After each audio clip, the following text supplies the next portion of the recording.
출애굽기 29장은 제사장 위임식 규정과 제단에서 드릴 제사를 다룹니다.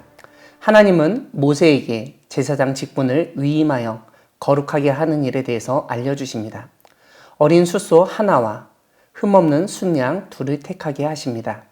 고운 밀가루로 무교병과 기름 섞인 무교 과자와 기름 바른 무교 전병을 만들고 한 광주리에 담아 앞에서 언급한 어린 숫소, 즉 송아지와 두 양과 함께 가져오게 하십니다. 그리고 아론과 아들들을 회막문으로 데려다가 물로 씻기고 28장에서 지시하신 제사장 의복을 입히도록 하십니다. 오늘 본문에서는 제사장 의복을 입는 순서와 방법을 알려줍니다. 의복을 다 입히고 관을 씌우고 거룩한 패를 더한 후 관유를 가져다가 머리에 부어 바르게 하십니다. 9절을 보면 아론과 그의 아들들에게 띠를 띄우며 관을 씌워 제사장의 직분을 맡겨 영원한 규례가 되게 하라고 명령하십니다. 이렇게 제사장 직분을 위임하여 거룩하게 하라고 말씀하십니다. 회막문 앞에서 송아지를 안수 후 잡고 그 피를 손가락으로 제단불에 바르고 피 전부를 제단 밑에 쏟으라고 지시하십니다. 내장은 제단 위에 불사르고 고기와 가죽과 똥은 진 밖에서 불사르라고 하시면서 이것은 속죄제라고 알려주십니다. 순양 한 마리 역시 안수 후 잡고 그 피를 제단 위 주위에 뿌리고 순양 한 마리 역시 안수 후 잡고 그 피를 제단 위 주위에 뿌리고 순양의 각을 뜨고 순양 전부를 제단 위에서 불사르라고 하신 후 이것은 여호와께 드리는 번제이며 화제라고 말씀하십니다. 다른 순양 한 마리 역시 안수 후 잡고 그 피를 가져다가 아론과 아들들의 오른쪽 귓부리에 바르고 그 오른손 엄지와 오른발 엄지에 바르게 하십니다.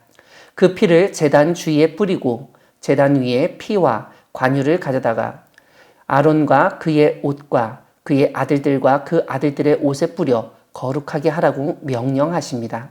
이런 가운데 하나님은 순양의 기름과 기름진 꼬리와 그것의 내장에 덮인 기름과 오른쪽 넓적다리를 가지라고 하시면서 이것은 위임식 순양이라고 말씀하십니다. 그리고 무교병 광주리에서 떡 1개와 기름 바른 과자 1개와 전병 1개를 가져다가 아론과 아들들의 손에 주어 흔들어 여호와 앞에 요제를 삼으라고 말씀하십니다.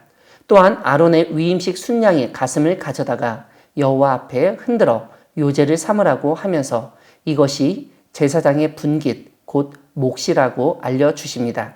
이와 함께 순양의 가슴과 넓적다리가 영원한 분깃이고 거제물이라고 알려주십니다. 아론의 거룩한 옷은 후에 아론의 아들들이 입고 기름 부음으로 위임을 받을 것이라고 알려줍니다. 또한 위임식 순양의 삶은 고기는 회막문에서 먹으라고 하십니다. 위임식을 일주일 동안 행하는데 매일 숫송아지 하나로 속죄제를 드리라고 명령하십니다. 38절부터는 매일 제단 위에 드릴 제물에 대해서 알려줍니다. 1년 된 어린 양 2마리를 하나는 아침에 다른 하나는 저녁에 드리라고 하십니다.